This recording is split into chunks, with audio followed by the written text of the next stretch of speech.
Hi hello guys, welcome back to Adya colourful. ನಾನು Suma. Friends, ಇವತ್ತಿನ ಒಂದು ವಿಡಿಯೋದಲ್ಲಿ ಖಂಡಿತ ಒಂದು ಸ್ವೀಟ್ ರೆಸಿಪಿನ ನಿಮ್ಮ ಜೊತೆ ಶೇರ್ ಮಾಡ್ತಾ ಇದ್ದೀನಿ. ಒಂದ್ಸಲ ಗರಿ ಗರಿಯಾದ ಜಿಲೇಬಿನ ಈ ರೀತಿ ಮಾಡಿ ತಿಂದರೆ ಮತ್ತೆ ಇದರ ರುಚಿನ ನೀವು ಮರೆಯೋದಿಲ್ಲ. ಅಷ್ಟು ಟೇಸ್ಟಿ ಇರುತ್ತೆ ಈ ಒಂದು ಜಿಲೇಬಿ. ಖಂಡಿತವಾಗ್ಲೂ ತುಂಬಾ ಕ್ರಿಸ್ಪಿಯಾಗಿರೋವಂಥ ಒಂದು ಇನ್ಸ್ಟೆಂಟ್ ಜಿಲೇಬಿ ರೆಸಿಪಿ. ಖಂಡಿತ ಮನೆಯಲ್ಲಿ ಒಂದ್ಸಲ ತಯಾರಿಸಿ ಹೇಗೆ ಬಂತು ಅಂತ ತಪ್ಪದೇ ತಿಳಿಸಿ. ಓಕೆ, ಸೊ ಈ ಒಂದು ಜಿಲೇಬಿ ಮಾಡೋದಕ್ಕೆ ಮೊದಲನೇದಾಗಿ ಪಾಕ ಮಾಡ್ಕೋಬೇಕು. ಪಾಕ ಮಾಡೋದಕ್ಕೆ ಒಂದು ಪ್ಯಾನಿಗೆ 1 ಕಪ್ ಆಗೋಷ್ಟು ಸಕ್ಕರೆ ಹಾಕ್ಕೊಂಡಿದ್ದೀನಿ. ಸಕ್ಕರೆಗೆ ಅರ್ಧ ಕಪ್ ಆಗೋಷ್ಟು ನೀರನ್ನು ಹಾಕಿ ನಾವು ಪಾಕ ಮಾಡ್ಕೊಳ್ಳೋದಕ್ಕೆ ಇದನ್ನು ಒಂದ್ಸಲ ಮಿಕ್ಸ್ ಮಾಡಿ ಸ್ಟವ್ ಮೇಲೆ ಇಟ್ಬಿಡೋಣ.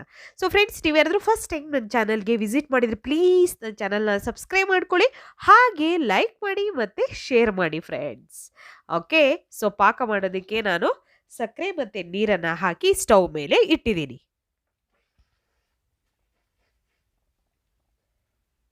ಈಗ ಒಂದು ಬೌಲ್ ತಗೊಳ್ಳೋಣ. ಸೊ ಈ ಬೌಲಿಗೆ 1.5 ಕಪ್ ಆಗೋಷ್ಟು ನಾನು ಮೈದಾ ಹಿಟ್ಟನ್ನು ಹಾಕ್ಕೊಳ್ತಾ ಇದ್ದೀನಿ. ಸೊ ಇದು ಗೋಧಿ ಹಿಟ್ಟಲ್ಲಿ ಮಾಡಿದ್ರೆ ಜಿಲೇಬಿ ಚೆನ್ನಾಗಿ ಬರೋದಿಲ್ಲ. ಸೊ ದಯವಿಟ್ಟು ನೀವು ಮೈದಾ ಹಿಟ್ಟಲ್ಲೇ ಮಾಡಿ, ಖಂಡಿತವಾಗ್ಲೂ ತುಂಬಾ ಚೆನ್ನಾಗಿ ಬರುತ್ತೆ.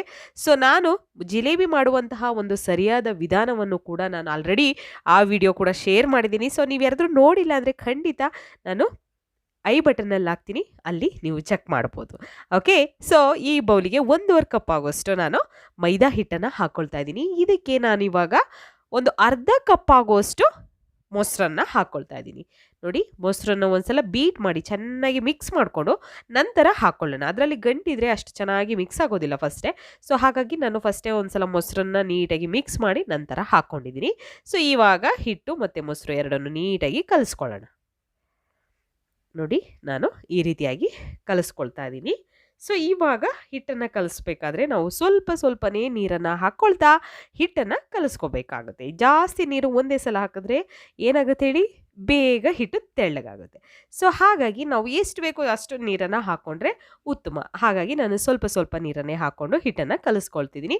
ಸೊ ನಿಮಗೆ ಹೇಗೆ ಹಿಟ್ಟನ್ನು ಕಲಿಸ್ಬೇಕು ಅಂತ ಅನಿಸುತ್ತೋ ಆ ರೀತಿಯಾಗಿ ಹಿಟ್ಟನ್ನು ಕಲಿಸ್ಕೊಳ್ಳಿ. ಓಕೆ, ಈಗ ಚೆನ್ನಾಗಿ ಮಿಕ್ಸ್ ಮಾಡ್ಕೊಳ್ಳೋಣ. ಫಸ್ಟು ಈ ರೀತಿಯಾಗಿ ಮಿಕ್ಸ್ ಮಾಡ್ಕೊಳ್ತೀನಿ. ಸ್ವಲ್ಪನೂ ಗಂಟಿರಬಾರ್ದು ಫ್ರೆಂಡ್ಸ್. ಖಂಡಿತ ನಾವು ಜಿಲೇಬಿ ಮಾಡಬೇಕು ಅಂತಂದರೆ ಸ್ವಲ್ಪನೂ ಗಂಟಿರಬಾರ್ದು. ಅಷ್ಟು ಟೇಸ್ಟಿಯಾಗಿ ಈಸಿಯಾಗಿ ಮಾಡಬೇಕು ಅಂತಂದರೆ ಈ ರೀತಿಯಾಗಿ ಚೆನ್ನಾಗಿ ಮಿಕ್ಸ್ ಮಾಡ್ಕೋಬೇಕು ಮೇಯ್ನು. ಹಾಗಾಗಿ ನಾವು ಹಿಟ್ಟನ್ನು ಈ ರೀತಿಯಾಗಿ ಮಿಕ್ಸ್ ಮಾಡ್ಕೊಳ್ಳೋಣ. ನೋಡಿ, ಈ ರೀತಿ ನಾವು ಮಿಕ್ಸ್ ಮಾಡಿಕೊಂಡ್ರೆ ಸ್ವಲ್ಪನೂ ಕೂಡ ನಮಗೆ ಗಂಟಿರೋದಿಲ್ಲ. ಹಾಗಾಗಿ ಯಾವುದೇ ಗಂಟು ಅಕಸ್ಮಾತ್ ಇದ್ದರೂ ಕೂಡ ಅದು ಹೋಗುತ್ತೆ. ಈ ರೀತಿ ಮಿಕ್ಸ್ ಮಾಡಿಕೊಂಡ್ರೆ, ಚೆನ್ನಾಗಿ ಮಿಕ್ಸ್ ಮಾಡಿಕೊಂಡ್ರೆ ನೋಡ್ಬೋದು ನೀವು. ಈ ರೀತಿ ಮಿಕ್ಸ್ ಮಾಡ್ಕೊಂಡಿದ್ದೀನಿ ನಾನಿವಾಗ. ತುಂಬಾ ಹಬ್ಬಗಳು ಬರ್ತಾ ಇದೆ ಈಗ ಅಲ್ವಾ? ಸೊ ಈ ಹಬ್ಬಗಳಿಗೆ ಖಂಡಿತ ರುಚಿಯಾಗಿರೋವಂಥ ಒಂದು ಜಿಲೇಬಿನ ನೀವೇ ಮಾಡಿ ಮಕ್ಕಳಿಗೆ ಮತ್ತು ಮನೆಯವರಿಗೆಲ್ಲ ಕೊಟ್ಟರೆ ಎಲ್ಲರೂ ಎಷ್ಟು ಖುಷಿ ಪಡ್ತಾರಲ್ವ. ತುಂಬಾ ಬೇಗ ಅದು ಈಸಿಯಾಗಿ ಮಾಡೋವಂಥದ್ದು. ಈಗ ಇದಕ್ಕೆ ಮೇನ್ ಇಂಗ್ರೀಡಿಯೆಂಟ್ಸ್ ನಾನು ಏನು ಹಾಕ್ಕೊಳ್ತಾ ಇದ್ದೀನಿ, ಬೇಕಿಂಗ್ ಪೌಡರ್. ಖಂಡಿತ ಬೇಕಿಂಗ್ ಪೌಡರ್, ಬೇಕಿಂಗ್ ಸೋಡಾ ಅಲ್ಲ, ಅಡುಗೆ ಸೋಡಾ ಅಲ್ಲ ಉಪಯೋಗಿಸ್ತಾ ಇರೋದು, ಬೇಕಿಂಗ್ ಪೌಡರ್. ಬೇಕಿಂಗ್ ಪೌಡರ್ನ ಹಾಕಿ ಖಂಡಿತ ಒಂದ್ಸಲ ಜಿಲೇಬಿ ಮಾಡಿ ನೋಡಿ, ಅದರ ಟೇಸ್ಟು ಹೇಗಿರುತ್ತೆ ಅಂತ ನಿಮಗೆ ಗೊತ್ತಾಗುತ್ತೆ. ಸೊ ಇದಕ್ಕೆ ಒಂದು ಪಿಂಚಷ್ಟು ಫುಡ್ ಕಲರ್ನ ಹಾಕ್ಕೊಳ್ತಾ ಇದ್ದೀನಿ. ಇಷ್ಟನ್ನು ಹಾಕಿ ಇದರ ಮೇಲೆ ಸ್ವಲ್ಪ ನೀರನ್ನು ಹಾಕ್ಕೊಳ್ಳೋಣ. ನೋಡಿ, ನಾನು ಸ್ವಲ್ಪ ನೀರನ್ನು ಹಾಕ್ಕೊಳ್ತಾ ಇದ್ದೀನಿ, ಜಾಸ್ತಿ ಹಾಕ್ಕೊಳ್ಳೋದು ಬೇಡ. ಸೊ ಈಗ ಇನ್ನೊಂಚೂರು ಹಾಕ್ಕೊಳ್ತೀನಿ. ಇಷ್ಟನ್ನು ಹಾಕಿ ಈಗ ಮಿಕ್ಸ್ ಮಾಡ್ಕೊಳ್ಳೋಣ. ತುಂಬಾ ಚೆನ್ನಾಗಿ ಬರುತ್ತೆ, ಫ್ಲಫಿಯಾಗಿ ಬರುತ್ತೆ. ಇವಾಗಂತೂ ನಾವು ಮಿಕ್ಸ್ ಮಾಡಿಕೊಂಡ್ರೆ ಹಿಟ್ಟು ಎಷ್ಟು ಚೆನ್ನಾಗಾಗುತ್ತೆ ಅಂದರೆ ಅಷ್ಟು ಚೆನ್ನಾಗಿ ಬರುತ್ತೆ.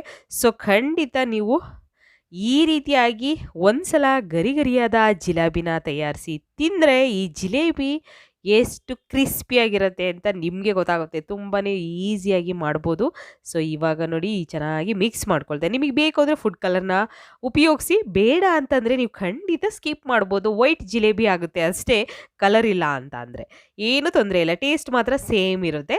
ಸೊ ನೋಡಿ, ಈ ರೀತಿಯಾಗಿ ನೋಡಿ, ಈ ಥರ ಹಿಟ್ಟನ್ನು ನಾವು ಮೇಲಿಂದ ಹಾಕಿದಾಗ ಕಟ್ ಆಗಬಾರ್ದು ನಮಗೆ. ನೋಡ್ಬೋದು ನೀವು, ಈ ರೀತಿ ನಾವು ಹಿಟ್ಟನ್ನು ಮಿಕ್ಸ್ ಮಾಡ್ಕೋಬೇಕು ಫ್ರೆಂಡ್ಸ್. ಓಕೆ, ಮಿಕ್ಸ್ ಮಾಡಿ ಜಾಸ್ತಿ ಟೈಮ್ ಏನು ಅದಕ್ಕೆ ನಾವು ರೆಸ್ಟಿಗೆ ಇಡೋದೇನು ಬೇಕಾಗಿಲ್ಲ. ಡೈರೆಕ್ಟಾಗಿ ನಾವು ಜಿಲೇಬಿನ ಮಾಡ್ಕೋಬೋದು. ಈಗ ಇಲ್ಲಿ ನಾನು ಸಕ್ಕರೆ ಪಾಕನ ಮಾಡ್ಕೊಳ್ತಾ ಇದ್ದೀನಿ. ನೋಡ್ಬೋದು ನೀವು, ಪಾಕ ಚೆನ್ನಾಗಿ ಕುದಿ ಬರ್ತಾ ಇದೆ. ಇವಾಗ ನಾವು ಇದಕ್ಕೆ ಸ್ವಲ್ಪ ಫುಡ್ ಕಲರ್‌ನ ಹಾಕ್ಕೊಳ್ತಾ ಇದ್ದೀವಿ.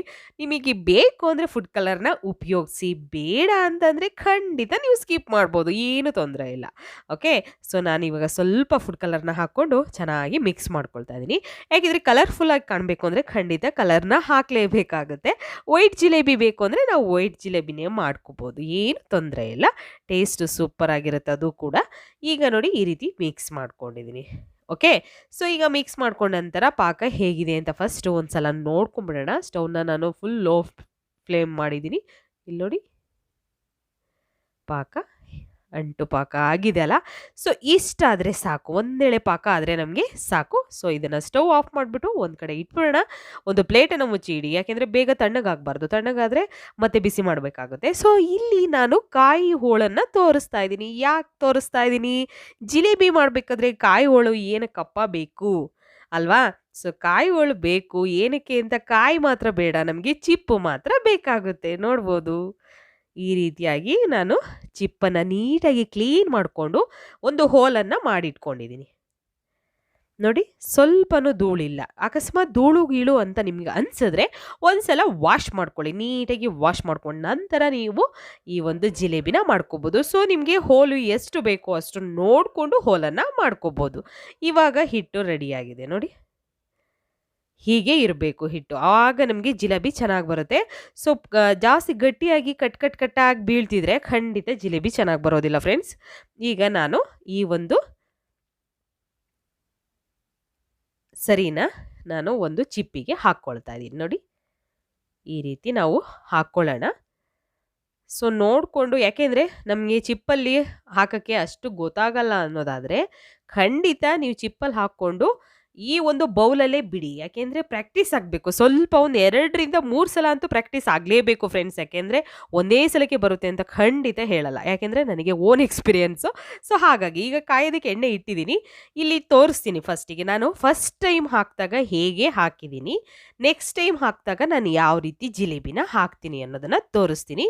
ಸೊ ಖಂಡಿತ ಇಲ್ಲಿ ಶೇಪು ಮುಖ್ಯ ಅಲ್ಲ. ಇಂಪಾರ್ಟೆಂಟ್ ಏನು ಅಂತ ಅಂದರೆ ನಮಗೆ ಬೇಕಾಗಿರೋದು ಜಿಲೇಬಿ ಮತ್ತು ಟೇಸ್ಟು. ಸೊ ಖಂಡಿತ ಟೇಸ್ಟ್ ಅಂತೂ ಯಾವುದೇ ರೀತಿಯಾಗಿ ಕೆಡೋದಿಲ್ಲ. ತುಂಬ ಟೇಸ್ಟಿಯಾಗಿ ಬರುತ್ತೆ. ನೋಡಿ ಈ ರೀತಿಯಾಗಿ ಜಿಲೇಬಿನ ಹಾಕ್ಕೊಂಡಿದ್ದೀನಿ. ಮತ್ತೆ ಇನ್ನೊಂದು ಸಲ ಹಾಕಿ ತೋರಿಸ್ತೀನಿ ನಾನು. ನೋಡಿ ಆವಾಗ ಹಾಕಿದ್ದಕ್ಕೂ ಇವಾಗ ಹಾಕಿದ್ದಕ್ಕೂ ಸ್ವಲ್ಪನಾದರೂ ವ್ಯತ್ಯಾಸ ಇದೆ ಅಲ್ವಾ? ಹೀಗೆ ಒಂದು 3-4 ಸಲ ನೀವು ಖಂಡಿತ ಟ್ರೈ ಮಾಡಿ ಫ್ರೆಂಡ್ಸ್. ಸೂಪರ್ ಆಗಿರೋಂಥ ಜಿಲೇಬಿನ ನೀವು ಈ ಚಿಪ್ಪಿನಲ್ಲೇ ಮಾಡಿ ಕೊಡ್ಬೋದು ಮಕ್ಕಳಿಗೆ. ಓಕೆ ನೋಡಿ ಹಾಕಿದ್ದೀನಿ. ಸೊ ಇವಾಗ ನಾನು ಸ್ಟವ್ನ ಲೋ ಫ್ಲೇಮಲ್ಲಿ ಇಟ್ಕೊಂಡು ಬೇಯಿಸ್ಕೊಳ್ತೀನಿ. ಇವಾಗ ಬೇಯಿಸ್ಕೊಂಡ ನಂತರ ಇದನ್ನು ಟರ್ನ್ ಮಾಡಿ 2 ಸೈಡ್ ಕೂಡ ಬೇಯಿಸ್ಕೋಬೇಕು. ಒಂದೇ ಸೈಡ್ ಅಲ್ಲ, 2 ಸೈಡ್ ಸ್ವಲ್ಪ ಕಲರ್ ಚೇಂಜ್ ಆಗೋ ಹಾಗೆ ನಾವು ಜಿಲೇಬಿನ ಬೇಯಿಸ್ಕೊಳ್ಳೋಣ ಫಸ್ಟು.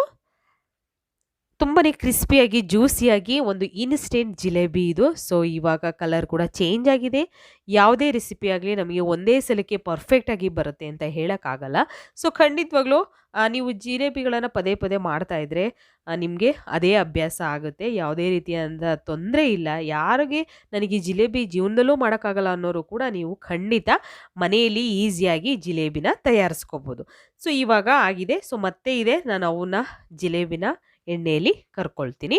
ನಂತರ ಇವಾಗ ಪಾಕಕ್ಕೆ ನೋಡಿ, ಪಾಕ ತಣ್ಣಗಾಗಿರಬಾರ್ದು ಫ್ರೆಂಡ್ಸ್. ಮೇನ್ ಏನು ಅಂತಂದರೆ ಜಿಲೇಬಿನೂ ತಣ್ಣಗಾಗಿರಬಾರ್ದು ಜಾಸ್ತಿ, ಹಾಗೆ ಪಾಕ ಕೂಡ ಜಾಸ್ತಿ ತಣ್ಣಗಾಗಿರಬಾರ್ದು. ಓಕೆ, ಆವಾಗ ಮಾತ್ರ ನಮಗೆ ಜಿಲೇಬಿ ಚೆನ್ನಾಗಿ ಕರಗುತ್ತೆ. ಇಲ್ಲ ಅಂತ ಅಂದರೆ ಅಷ್ಟು ಚೆನ್ನಾಗಿ ಪಾಕ ಹೀರ್ಕೊಳ್ಳೋದಿಲ್ಲ. ಆವಾಗ ನಮಗೆ ಅದು ತಿನ್ನೋದಕ್ಕೂ ಚೆನ್ನಾಗಿರೋದಿಲ್ಲ.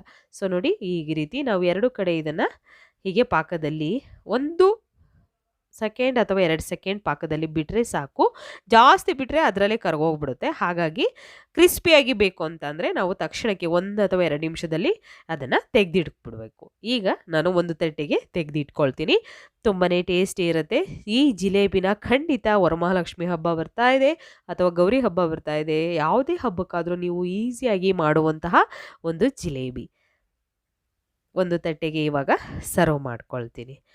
ಓಕೆ, ಸೊ ನಿಮಗೆಲ್ಲರಿಗೂ ಈ ವಿಡಿಯೋ ತುಂಬಾ ಇಷ್ಟ ಆಗುತ್ತೆ ಅಂತ ನಾನು ಭಾವಿಸ್ತೀನಿ. ಇಷ್ಟ ಆಗಿದ್ರೆ ಪ್ಲೀಸ್ ಚಾನಲ್ನ ಸಬ್ಸ್ಕ್ರೈಬ್ ಮಾಡ್ಕೊಳ್ಳಿ ಫ್ರೆಂಡ್ಸ್. ಹಾಗೆ ಲೈಕ್ ಮಾಡಿ ಮತ್ತು ಶೇರ್ ಮಾಡಿ. ಓಕೆ, ಇನ್ಸ್ಟೆಂಟ್ ಆಗಿರೋಂಥ ಜಿಲೇಬಿ ರೆಡಿ ಆಗಿದೆ. ಟ್ರೈ ಮಾಡಿ ಹೇಗೆ ಬಂತು ಅಂತ ತಿಳಿಸಿ. ಇವತ್ತಿನ ವಿಡಿಯೋನ ಇಲ್ಲಿಗೆ ಮುಗಿಸೋಣ. ಬಾಯ್, ಸಿ ಯು, ಟೇಕ್ ಕೇರ್.